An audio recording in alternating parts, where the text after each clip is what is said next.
Endoplasmic reticulum.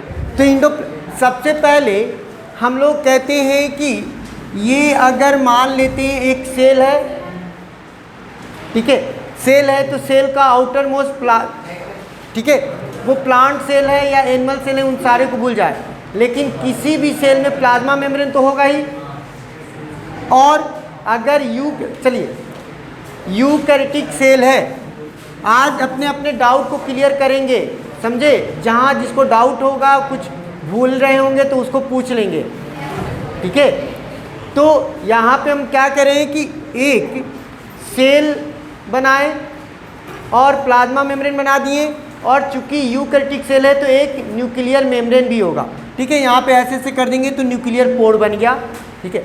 अब तुम जो पूछे हो कि इंडोप्लाज्मिक रेटिकुलम का टाइप सर डीएनए आरएनए है, तो नहीं है, ठीक है। हाँ, स्मूथ और रफ होता है, ठीक है। तो ये वाला अब ध्यान दो, यहाँ पे सबसे पहले तुमको 2 या 3 लाइन लिखने आना चाहिए इंडोप्लाज्मिक रेटिकुलम। तो endoplasmic reticulum is a membrane line tubular structure that tubular structure run कहाँ से कर रहा है, from nuclear membrane to plasma membrane. क्या कहें अगर कि इंडोप्लाज्मिक रेटिकुलम एक ऑर्गेनेल है, और ये ऑर्गेनेल कैसा है, तो मेम्ब्रेन बाउंडेड या मेम्ब्रेन लाइंड ट्यूबुलर स्ट्रक्चर है, ब्रांच ट्यूबुलर स्ट्रक्चर, जो किसके किसके बीच है, remain spread in between nuclear membrane and plasma membrane. लेकिन इसका नाम इंडोप्लाज्मिक ही क्यों पड़ा था, ये भी हम बताए थे। चूँकि ये वाला जो इंडोप्लाज्मिक रेटिकुलम जो ऑर्गेनेल है, उसका ज़्यादा कंसंट्रेटेड, ज़्यादा मात्रा में वो किधर पाया जाता है, न्यूक्लियर की तरफ पाया जाता है, अंदर की ओर पाया जाता है, इतने दूर के अंदर में, ठीक है, मैक्सिमम इतना अंदर की ओर पाया जाता है इंडोप्लाज्म में, इसीलिए इसका नाम भी क्या पड़ा था, ठीक है। अब ये इंडोप्लाज्मिक रेटिकुलम को 2 भागों में बांटे थे, स्मूथ और रफ इंडोप्लाज्मिक। रफ कहने का मतलब क्या था, इसके सरफेस पे क्या अटैच था, तो इसको क्या बोले थे, अगर, और राइबोसोम को किस चीज़ का फैक्ट्री कहते हैं, धीरे धीरे बोलो, ठीक है। जब प्रोटीन फैक्ट्री है राइबोसोम, और राइबोसोम इस पे है, तो ये राइबोसोम यहाँ पे प्रोटीन बनता होगा कि नहीं बनता होगा, बनता होगा ना। तो ये भी हम लोग देखें। और जो स्मूथ इंडोप्लाज्मिक रेटिकुलम में भी आप देखें कि बहुत सारा ग्लाइकोप्रोटीन, ये सब चीज़ भी बनता है, ठीक है। अब स्टेरॉयड हार्मोन, ये सब चीज़ हम लोग देखते हैं। अब ये ज़्यादा स्मूथ वाला इधर रहता है, आरी वाला इधर रहता है, मतलब न्यूक्लियर मेम्ब्रेन की ओर, ठीक है। ये अब फिर तुम्हारा question, nucleic acid RNA DNA आया, तो सबसे पहले न्यूक्लिक एसिड, अगर तुम सिंपल सा यहाँ पे वर्ड देखो, तो मतलब न्यूक्लिक में जो मेन वर्ड है वो क्या है, न्यूक्लियस। न्यूक्लिक वर्ड किससे बन गया, और एसिड भी केमिस्ट्री में तुम पढ़ते हो, इसका मतलब है न्यूक्लियस के अंदर जो एसिडिक सब्सटेंस है उसी को हम लोग क्या करें, न्यूक्लिक एसिड। मतलब nucleic acid is the acidic substance present inside the is called nucleic acid. अब ये न्यूक्लिक एसिड 2 प्रकार का होता है, DNA RNA, full form ribose nucleic acid, ठीक है, ये चीज़ हम लोग जानते हैं। अब ये जो इसके अंदर, तो हम लोग का सबसे इम्पॉर्टेंट डीएनए के विषय में कहते हैं, ये ब्लूप्रिंट है। ब्लूप्रिंट किसका, कि ब्लूप्रिंट कहने का मतलब is carry all the information for character.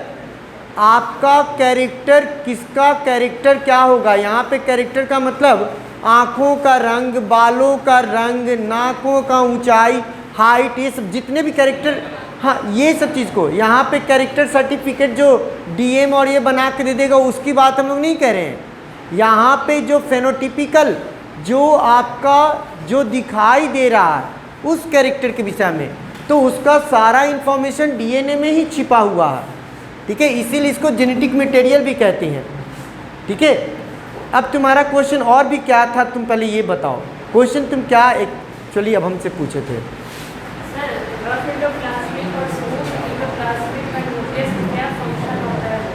Nucleus में क्या फंक्शन होगा। अब मान लेते हैं कि न्यूक्लियस में बहुत सारा चीज़, प्रोटीन वगैरह बनेगा, कोई भी चीज़ बनेगा तो यहाँ पे इंडोप्लाज्मिक रेटिकुलम के माध्यम से कहीं किसी को ले जाना है। क्योंकि आपको एक हम लोग को पढ़ना रहता है इंडो मेम्ब्रेन सिस्टम, ये किन किन चीज़ों से मिलके बना है, ER प्लस गोल्जी बॉडी। अब मान ली कि जो कुछ भी अगर बहुत सारा प्रोटीन बना या कोई भी ऐसा सब्सटेंस बना तो इसके अंदर से वो जाके स्टोर कहाँ, कहीं पे भी ले जाना है तो स्टोरेज कौन करेगा या कौन किसको जाके पहुँचाएगा ले जाने का, तो इंडोप्लाज्मिक रेटिकुलम के माध्यम से। और ये फिर किसको पहुँचाएगा, गोल्जी बॉडी को, फिर गोल्जी बॉडी से वो बाहर लेके जाएगा, ठीक है। या इसके अंदर में कोई चीज़ को डिस्ट्रीब्यूट करना है तो वो डिस्ट्रीब्यूशन भी किसको करेगा, इसी के थ्रू होगा, हाँ इंडोप्लाज्मिक रेटिकुलम। और भी तुम जानते हो तो बताओ, तुम बोलो और भी क्या क्या तुम बताओ पहले, हम तुम्हारे क्वेश्चन को तो ठीक से समझे नहीं सबसे पहली बात, फिर भी तुम बताओ तुम क्या कहना चाहते, तुम एक भी हिंट्स दोगे तब तुम समझे कि तुम एक्चुअली पूछना क्या चाह रहे हो। तो रफ इंडोप्लाज्मिक रेटिकुलम तो प्रोटीन बना रहा है, ठीक है, ये चीज़ें, ठीक है, प्रोटीन बना रहा है, ठीक है। तो ये हम लोग यहाँ पे और भी सेल में पहले और भी सेल में गोल्जी apparatus को और क्या हम लोग बोलते हैं, एक्सपोर्ट हाउस, ठीक है। गोल्जी बॉडी में 2 फेस था, सिस्टर्नी इसका मेन है, 2 फेस में एक फेस का नाम क्या था, सिस और ट्रांस। तो किसको हम लोग कॉनकेव कॉन्वेक्स, सिस क्या हो जाएगा और ट्रांस, ठीक है, कॉनकेव हुआ। और ये अगर इसी में कंफ्यूजन अगर हमको रहे, फॉर्मिंग और मैच्योरिंग वाला भी था, तो फॉर्मिंग किसको बोलेंगे, फॉर्मिंग और मैच्योरिंग के लिए हमको ये तो दिमाग में सबको लग रहा है कि है कोई वर्ड, फॉर्मिंग के FORMING और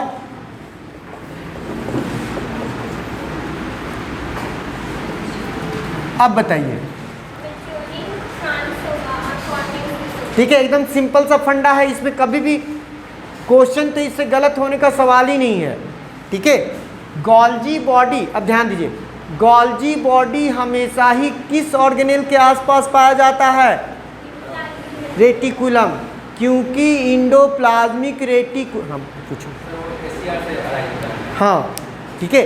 तो हम लोग इंडोप्लाज्मिक रेटिकुलम से गोल्जी बॉडी बनेगा, गोल्जी बॉडी से लाइसोसोम बनता है, ठीक है, इसके ब्रेक से।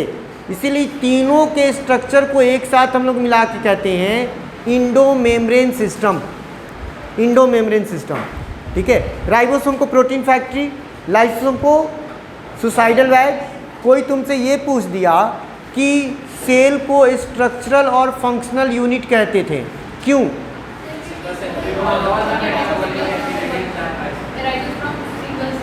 उसके बाद फंक्शनल यूनिट बोले थे, क्यों, all the function that is essential for maintaining of life. मतलब 2 चीज़ आप 2 लाइन लिखते हैं तो आपका बिल्कुल आंसर सेटिस्फाई होगा कि सेल को स्ट्रक्चरल और फंक्शनल बताए थे। स्ट्रक्चरल यूनिट बिकॉज जो body of each and every organism is made up of 1 or more cell at the same time even in the single celled organism all the functions are perform by single cells, that is essential life को maintaining के लिए। ये चीज़ आपको ध्यान है। हम लोग solution word पे बहुत लास्ट में पढ़े थे। तो सॉल्यूशन कितने प्रकार का, पहले तो सॉल्यूशन इज इक्वल टू क्या होगा, ठीक है, सॉल्यूशन कितने प्रकार का, कौन कौन, लेकिन किसी भी चीज़ों को आप आइसोटोनिक, हाइपरटोनिक या हाइपोटोनिक बता रहे हैं तो इसके लिए आपको समझना क्या था, कंपैरिजन करना है। अगर दो सॉल्यूशन है, एक सॉल्यूशन में 20% सॉल्यूशन ए में और बी में, ए में हम लोग देखते हैं 20% सॉल्यूट है और यहाँ पे 30% सॉल्यूट है, तो हमको बताइए कि कौन सा ए वाला हाइपरटोनिक है या बी वाला। जितने लोग बी वाले हैं हाथ उठा दे। अगेन मतलब कि एक सॉल्यूशन ए है, दूसरा सॉल्यूशन बी है। इस सॉल्यूशन में 20% सॉल्यूट है, इसका मतलब 80% सॉल्वेंट, इसमें 30% सॉल्यूट मतलब 70% सॉल्वेंट। अब आपको ये बताना है कि आइदर दिस और दिस, मतलब ए वाला हाइपरटोनिक है या बी वाला। ए वाले में हाथ उठा दें, सभी कोई हाथ उठाए जो समझे। केशव, हाँ वो ऐसी से कर रही है लेकिन बता नहीं रहे। और बी वाले में, बी वाले में बी होगा हाइपरटोनिक। क्या बताए थे, हाइपर का मतलब ज़्यादा बताए थे, जिसमें कंपैरेटिवली ज़्यादा सॉल्यूट का मात्रा होगा वो क्या होगा, कितने बार बताए हैं। हाइपरटोनिक सॉल्यूशन किसको बोल रहे हैं, जिसमें सॉल्यूट का कंसंट्रेशन कंपैरिजन जिससे कर रहे हैं उसके तुलना में ज़्यादा है। तो इसका मतलब है A is hypotonic in comparison to the B, लेकिन दोनों में 20-20 ही होता तो सॉल्यूशन क्या कहलाता, आइसोटोनिक। आपको एक यहाँ पे हम लोग क्या देखे थे कि तुमको जो ऑस्मोसिस, डिफ्यूजन, मूवमेंट जो हम लोग बहुत बार पढ़ते हैं, आगे पढ़ना पड़ेगा बहुत बार। तो ध्यान तुमको क्या रखना है कि सॉल्वेंट को पानी मान ले, ठीक है। तो अगर इसी सेल को ए और बी को लेके चले, इसमें 20% सॉल्यूट, इसमें 30% सॉल्यूट, ठीक है। अब तुमको इसका मतलब वाटर किस में ज़्यादा है, ठीक है।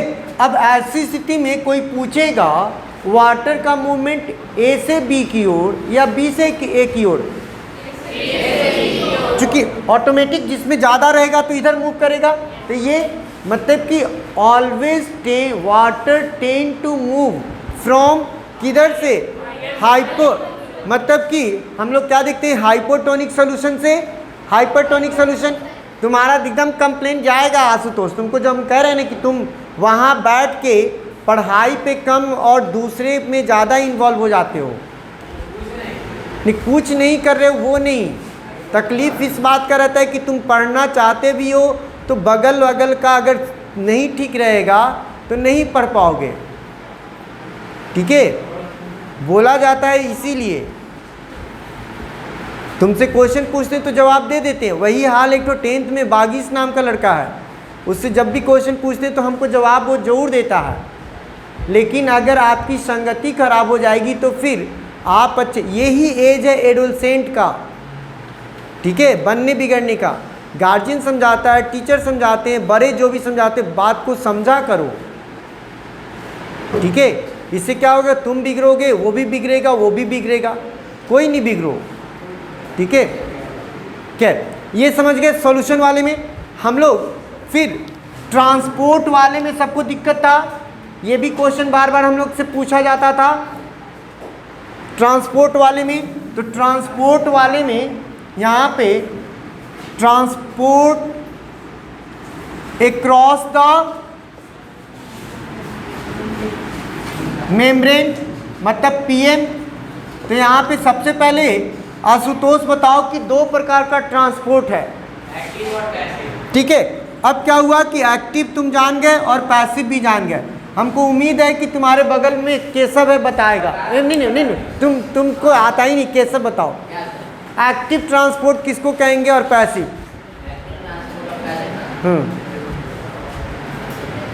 हाँ प्रांजल तुम भी बोलो। प्रांजल नहीं तुम लोग छोड़ो ना, अभी देखो दिव्यम नहीं बात मारेंगे मतलब पट्टी को जाओगे। हाँ आप तो तुमको समझ में आ जाएगा जब बगल वाला बता देगा तो, ठीक है। यही कहे ना, मतलब तुम लोग में चार में कैसे कोई टीचर समझेगा, ठीक है। तुम ही सभी पूछेंगे, चलो तुम लोग बैठो। केशव ही एक्टिव रहेगा। अब केशव यहाँ पे एक्टिव ट्रांसपोर्ट और पैसिव ट्रांसपोर्ट में हमको समझा दिए कि एक्टिव में एनर्जी नहीं लगेगा, पैसिव में।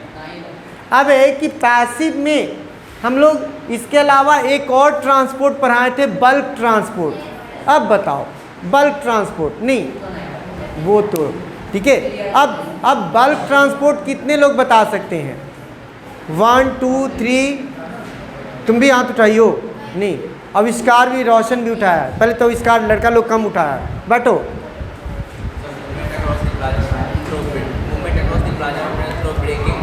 ठीक है बैठो। हाँ तुम लोग में अब तुम बताओ। हाँ ठीक है बल्क ट्रांसपोर्ट। अब बल्क ट्रांसपोर्ट कितने प्रकार का? 2 प्रकार का। तुम छोड़ो, तुम बताओ। बैठो। जो इंडोसाइटोसिस में 2 प्रकार होता है, कौन कौन? पिनोसाइटोसिस। तुम बताओ पिनोसाइटोसिस में सेल के बाहर कोई चीज़ आ रहा है या सेल के अंदर आ रहा है? सेल के अंदर आ रहा है, तो क्या चीज़ आ रहा है? वाटर। और फैगोसाइटोसिस में फूड आ रहा है, सॉलिड आ रहा है। तो अब इतना तो समझ गए। अब इतना चीज़ को तो एकदम बिल्कुल अब कंफर्म हो गया था, ठीक है। एक बार फिर से, ये बहुत सिंपल सा क्वेश्चन है और प्रांजल बताना, ठीक है। एक सेल है, नहीं देखो जब तक पूछेंगे नहीं तुमको समझ में नहीं आएगा। एक सेल है और एक सेल डिवाइड करके बहुत सारा सेल बनाया, और ये सेल कितना डिवाइड करके बना दिया? तो 101 सेल बना दिया। नहीं बस कितना? 100 होगा, बिना क्वेश्चन के बताए ना। तो इतना दिमागवा हर क्वेश्चन में भी अप्लाई करो, बताए ना। तो इसका मतलब जब दिमाग रखिएगा तब होगा। चलिए बैठिए। तो ये हम लोग को जान गए। माइटोकॉन्ड्रिया को क्या बोलते हैं दिव्यम? ठीक है, ये भी जानते थे। सेल में हमको बहुत लगता है कि सबको याद हो गया। हाँ बोलो।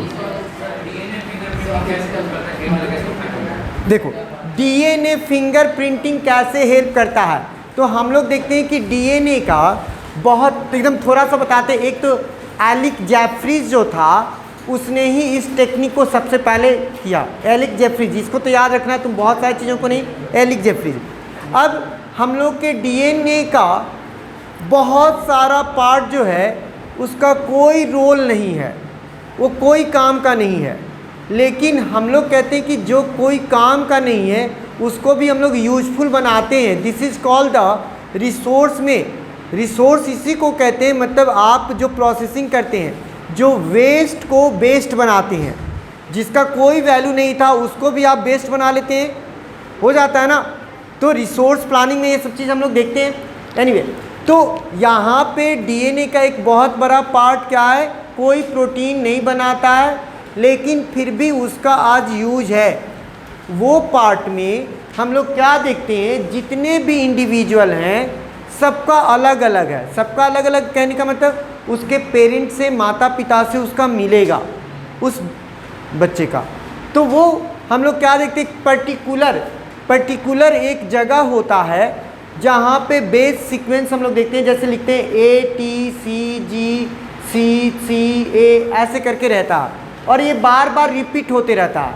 मतलब ATCC यहाँ पे, फिर यहीं से हो जाएगा TCC, इसी तरह लगातार रिपीट करते जाएगा। किसी एक आदमी में इस तरह का क्रम हो सकता है, किसी में GATA करके हो सकता है, सबका अलग अलग होता है। तो इसका मतलब ये प्रत्येक इंडिविजुअल में अलग है, तो इसको कहते हैं variable number of tandem repeats.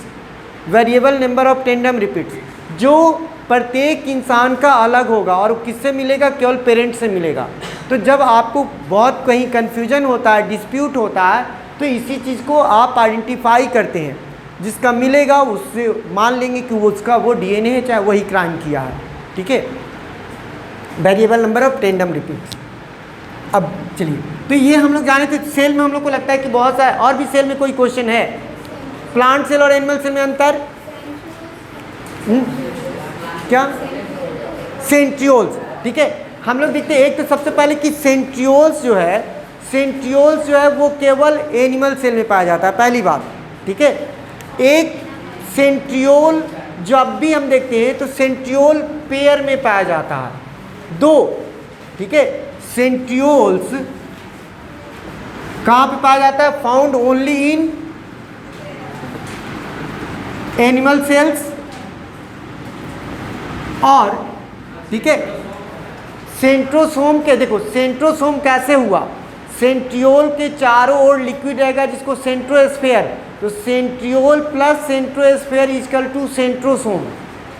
ठीक है, वहाँ के लोग सेंट्रियोल पूछी थी। ठीक है, ये अब एक ही सेंट्रियोल, अब एक ही सेंट्रियोल को क्या कहते हैं? डिप्लोसोम, ऑल्सो कॉल्ड। क्यों? क्योंकि ये 2 के नंबर में पाया जाता है, डिप्लोसोम, बिकॉज फाउंड इन पेयर। ठीक है, और इसमें भी क्या रहता है? जो दोनों एक दूसरे से परपेंडिकुलर रहता है 90 डिग्री पे। दोनों एक दूसरे से कितना डिग्री का एंगल बनाता है? 90 डिग्री। तो यहाँ पे ये चीज़ को भी लिख लेंगे, बोथ रिमेन अरेंज्ड या फॉर्म 90 डिग्री या right angle to each other. ठीक है, एनिमल सेल में माना जाता है कि जब सेल का डिवीजन होगा तो सेल के डिवीजन के समय स्पिंडल फाइबर का निर्माण होता है और उसमें इसका रोल होता है। लेकिन यही चीज़ बोलते हैं हम लोग कि प्लांट सेल में तो पाया नहीं जाता, तो प्लांट में क्या होता है? प्लांट में अलग होता है। तो इसका मतलब इसके रोल के विषय में बहुत ज़्यादा डिसिसिव नहीं कोई बोलता है कि वहाँ पे कैसे होगा। ठीक है, तो यहाँ पे ये चीज़ अब है कि ये आपको बहुत सारे फाइब्रिल से बने रहते हैं। जो आप ढोलक देखते हो, ढोलक में ऐसे ऐसे तुम्हारा दिखाई देता है।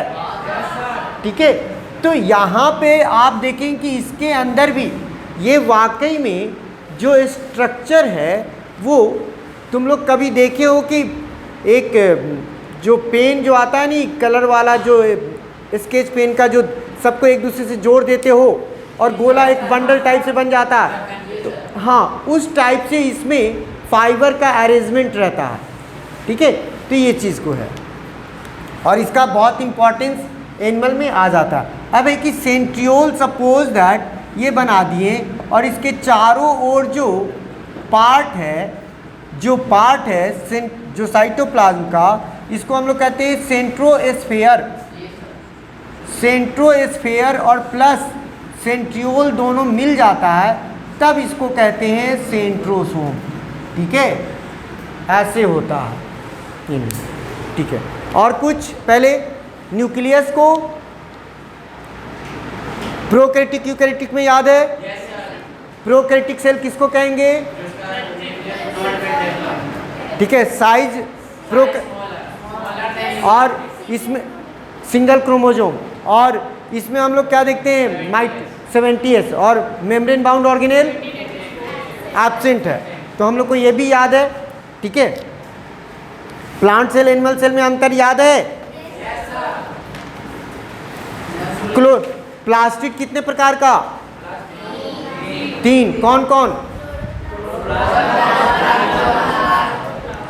और क्रोमोप्लास्ट, ल्यूकोप्लास्ट। ठीक है, तो ल्यूकोप्लास्ट किस ऑर्गेन में होगा?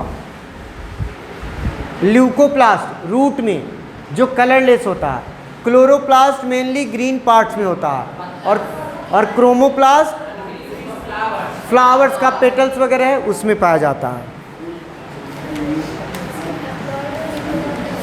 हैप्लॉइड और डिप्लॉइड, सुनो एक क्वेश्चन और आया, हैप्लॉइड और डिप्लॉइड किसको कहते हैं? सबसे पहले एक सेल को बताओ। हाफ हो जाता है, तुम बोले ठीक है,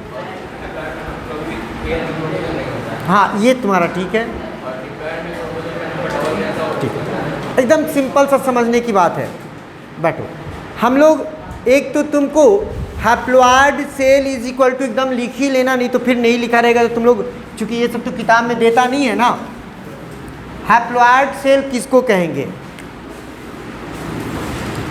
haploid cell is equal to cell with, और इसको हम लोग प्रूव भी कर लेंगे, वन सेट ऑफ क्रोमोसोम। और डिप्लॉइड में diploid cell is equal to cell with two sets of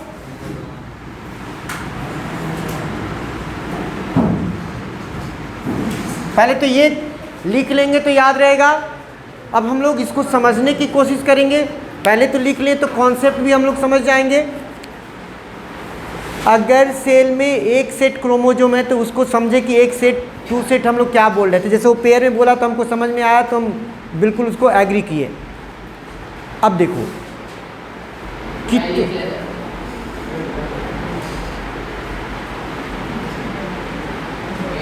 मेरे क्लास में आशुतोष तुम एकदम आईने से आगे बैठोगे, कोई एक्सक्यूज मत देना हमको। ये 90 डिग्री टू ईच अदर, या राइट एंगल लिख लो ब्रैकेट में जोड़, ठीक है।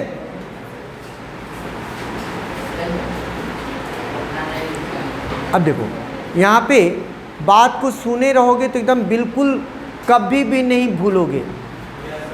कितने लोग ऐसे हैं यहाँ पे जानते हैं हम लोग के प्रत्येक सेल में क्रोमोसोम की संख्या कितनी है? जोर से बोलिए, गलत भी बोलेंगे तो कोई बात नहीं है। हम लोग के एक सेल में क्रोमोसोम की संख्या कितनी है? 46, मतलब 23 पेयर्स।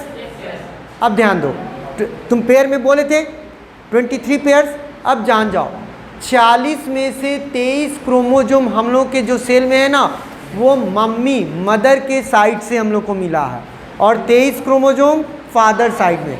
मतलब एक सेट मदर साइड का मिला, एक साइड पापा का, और जो मिला तो वो सब पेयर में आ गया, तो 23 पेयर हो गया। तो इसलिए ऐसे तो 2 सेट हम लोग में क्रोमोसोम हुआ, तो इसको क्या बोलेंगे? डिप्लॉइड।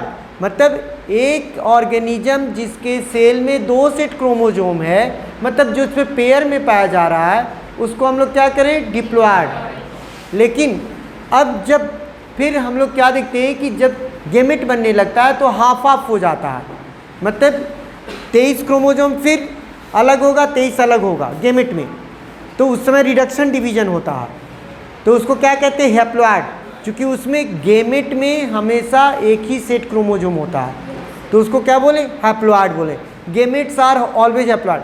अब ये मम्मी पापा वाला बता दी तो ये दिमाग में तो रहा कि 2 सेट हम लोग कैसे कह रहे हैं? 46 जब हम लोग कहें तो 46 बोले ना, 46 में 23 comes from mother side, 23 comes from father side. So we are having the 2 sets of chromosomes. हम लोगों में 2 सेट क्रोमोसोम है प्रत्येक सेल में। दैट्स वाई हम लोग हैप्लॉइड नहीं कहला के क्या कहलाएंगे? Diploid organism. हम लोग का सेल क्या कहलाएगा? डिप्लॉइड कहलाएगा। और अगर एक ही सेट रहता तो हैप्लॉइड कहलाता। अब तो कोई इसमें एकदम क्लियर हैप्लॉइड का तुमको जो भी मोनेरा उनेरा सब तो हैप्लॉइड ही है, ठीक है, हैप्लॉइड है। यहाँ तक कि तुमको ये सब एल्गी वगैरह हैप्लॉइड है, ठीक है, हैप्लॉइड है एल्गी वगैरह। केवल फ्यूकस होगा तुमको, एक्टोकार्पस है, वही सब तुमको जो हम लोग देखते हैं कि जो डिप्लॉइड है, कुछ एल्गी को छोड़ दें। डिप्लॉइड जो भी हम लोग देख रहे हैं कि बहुत सारे ऑर्गेनिज्म जो खासकर टेरिडोफाइट्स के जो फर्न की बात कर लें, जिम्नोस्पर्म जो साइकस, पाइनस, पीपल का पेड़, गुलाब का, चना का पेड़, मटर का पौधा, फिर तुमको मक्खी, ये सब तुम जो देख रहे हो सब डिप्लॉयड ही। हम लोग तो बहुत दूर की बात है, मतलब ये सब गाय बैल ये सब डिप्लॉयड ही है, ठीक है। हाँ नहीं तो वही तो समझ ही में नहीं आ रहा है। एक ठो अपना अपना दोस्त खोज लेता है, ठीक है। अब चलिए हैप्लॉइड, इस तरह का और भी क्वेश्चन है तो बोलिए, इस तरह का और भी क्वेश्चन हमको बोलिए एकदम। आज एकदम जहाँ डाउट है एकदम बोलो ही, और जहाँ पे भी तुम लोग को ये लगता है कि नहीं सर हमको पूरा डिक्टेट कीजिए, 100% क्लास में बोलिए कि हम डिक्टेट करेंगे, डिक्टेट करेंगे, ठीक है। तुम लोग को लगता है कि कभी कोई छूट जाता है या सर बता दिए लिख नहीं पाए, तो ये लेकिन आपको बोलना पड़ेगा कि सर हमको ये पूरा का पूरा लिखवाइए। तुम्हारा केवल कहना प्रॉब्लम है कि लिखवाइए, और लिखवाने का काम मेरा है, ठीक है, ये चीज़ को। हाँ ये माइटोसिस हम लोग में नहीं होता, माइटोसिस और मियोसिस होता, और मियोसिस भी कब होगा, जब गेमेट बनने के दौरान ही होता है, अदरवाइज हम लोग के बॉडी में माइटोसिस ही होता है। केवल गेमेट, सेक्सुअल रिप्रोडक्शन से पहले गेमेट बनेगा उस समय होता है, ठीक है। क्या?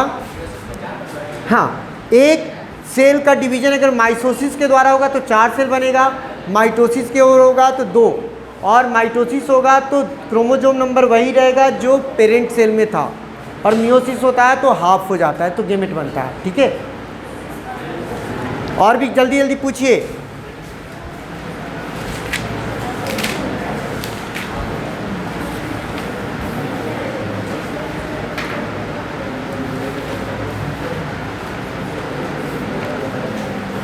नहीं कुछ? हाँ, क्रोमोसोम तुमसे कोई पूछेगा तो क्या बोलोगे? क्रोमोसोम तो सबसे पहले तो ये जान जाओ, तुमसे क्रोमोसोम कोई पूछेगा तो तुमसे 2-3 क्वेश्चन पूछेगा। क्रोमोसोम को कब हम लोग देख सकते हैं? तो सेल डिवीजन के दौरान ही देख सकते हैं, अगर कोई सेल डिवाइड कर रहा है तब। दूसरा क्वेश्चन तुमसे कोई पूछेगा जब हाई लेवल पे, हाई लेवल क्या 10th 11th में, कि किस स्टेज में सेल डिवीजन का बहुत सारा फेज आता है, इंटरफेज के बाद prophase, metaphase, anaphase, telophase. PMAT pre medical admission test, PMAT pre medical admission test. P से प्रोफेज, M से मेटाफेज, A से एनाफेज, T से टेलोफेज, इसके बाद साइटोकाइनेसिस होता है, ठीक है। तो मेटाफेज में बेस्ड सबसे पहले कि chromosome can be seen during cell division and, एकदम नोट में लिख ही लो कहीं पे भी, उसी चैप्टर में कहीं पे भी, chromosome can be seen, chromosome can be seen, can be seen during cell division, full stop बाद लिखेंगे इसी में। Metaphase, META, metaphase is the best phase, best सबसे अच्छा, BEST, हाँ ठीक है, वेस्ट कर देना, best phase for study of chromosome. मतलब इसमें इस क्रोमोसोम का शेप पता चल जाएगा, सेंट्रोमियर पता चल जाएगा तब। अब तुमसे कोई पूछे कि क्रोमोसोम के विषय में 1 ही 2 लाइन लिखो तो क्या क्या लिख सकते हो, बोल सकते हो? सबसे पहले कि chromosome is a thread like structure, ठीक है, थ्रेड रॉड लाइक, अभी सभी बताएं कि शेप उप सब अलग अलग बताते हैं ना, तो सीधे कि thread like structure, rod like structure लिखिएगा अगर लिख सकते हैं। Chromosomes are thread like structure that appear, फिर से chromosomes are thread like structure that appear during cell division. अब है कि इसका कंपोनेंट क्या होगा। एक क्रोमोजोम में तुम क्रोमैटिड वर्ड बार बार सुनोगे, मतलब क्रोमैटिड नाम सुने हो ना। तो हम लोग क्या देखते हैं कि एक क्रोमोजोम कंसिस्ट ऑफ, लिख लेंगे, chromosome consist of 2 equal longitudinal halves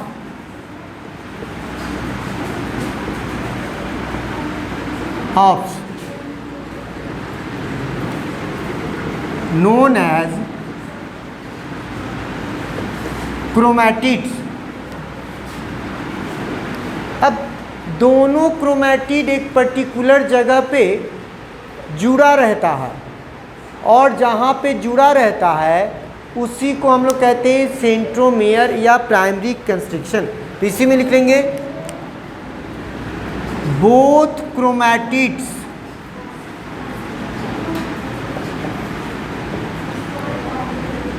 remain attached at a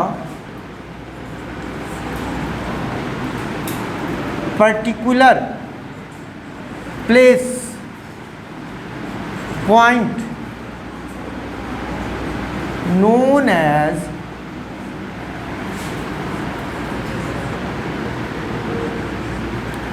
centromere, और प्राइमरी कंस्ट्रिक्शन भी इसको कहते हैं।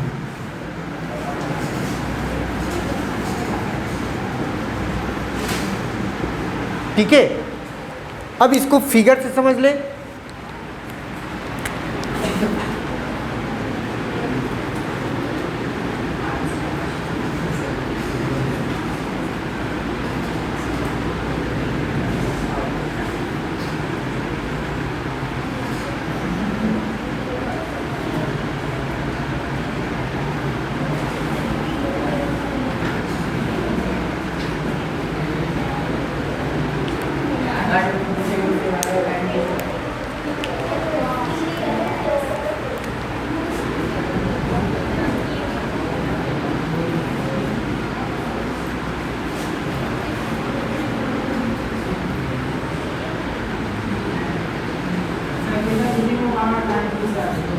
क्या गाड़ी एकदम खरीद के उसको चैलेंज नहीं करो। गाड़ी खरीद के यहाँ पे एक ट्रक ले आएगा, सबको बंटवा देगा। हाँ, ऑटोसोम, और हम लोगों में 23 पेयर में ना 22 पेयर जो होता है ऑटोसोम कहलाता है। चूँकि उस बैठो तुम जगह पे, ठीक है। ऑटोसोम जो होता है मेल और फीमेल दोनों में एक ही तरीके का होता है, और उसके द्वारा किसी भी, मतलब मेल होगा या फीमेल होगा, उससे फ़र्क नहीं पड़ता है, तो वो ऑटोसोम्स। लेकिन 2 क्रोमोजोम X और Y है जिसका पेयर कंसीडर होता है कि कोई बच्चा मेल बनेगा या फीमेल, मतलब जो सेक्स के बनने में, इस्टेब्लिशमेंट होने में भाग लेगा, तो उस क्रोमोजोम्स को हम लोग क्या कहेंगे, सेक्स क्रोमोजोम। ठीक है, तो पहला 1 से लेके 22 तक हम लोगों में ऑटोसोम्स है, और 23वां पेयर सेक्स क्रोमोजोम है। तो ये अब देखो इसमें क्या है, ये एक क्रोमोजोम कब दिखाई दे रहा है, मेटाफेज में। ठीक है, अब हम लोग क्या कहें कि एक क्रोमोजोम पूरे लंबाई में 2 जगह, पूरे लंबाई में डिवाइडेड है, मतलब यहाँ से यहाँ तक एक भाग, यहाँ से ये भाग। तो ये वाला, ये पूरा, ये लंबा वाला जो भाग है, इस लंबे वाले भाग को क्या बोले, क्रोमैटिड। तो क्रोमैटिड एक ये हो गया, और ये भी क्या हो गया, ये भी क्रोमैटिड हो गया, ये भी तुम्हारा क्रोमैटिड। अब क्या बोले,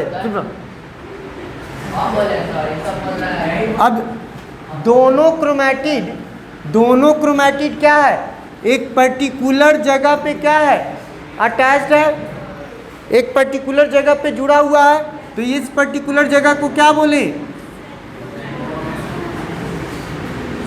अब यही सेंट्रोमेयर के पोजीशन के आधार पे क्रोमोजोम को हम लोग कहते हैं मेटासेंट्रिक, सब मेटासेंट्रिक, टेलोसेंट्रिक, एक्रोसेंट्रिक। ठीक है, अभी किसके इसके बुक में शायद देखे हैं, लिखा हुआ है सब चीज़। ठीक है, तो सबसे पहले कि अब क्रोमोसोम एकदम सबको एकदम revise each and every topic of cell plus NCERT based exercise question. हाँ, चेक करेंगे कॉपी, हाँ याद भी, और नहीं पूछने का इसके सामने पूछा जाएगा सेल का। Revise each and every topic of cell plus exercise questions. अब देखो कॉपी यहाँ पे जमा कर दी हो, नहीं तो हम एक दिन सर को मैसेज कर देंगे कि सर हम कॉपी मंगवा लीजिएगा, हम एक दिन आ जाएंगे। बंद करो। और मेरे क्लास में तुम हमको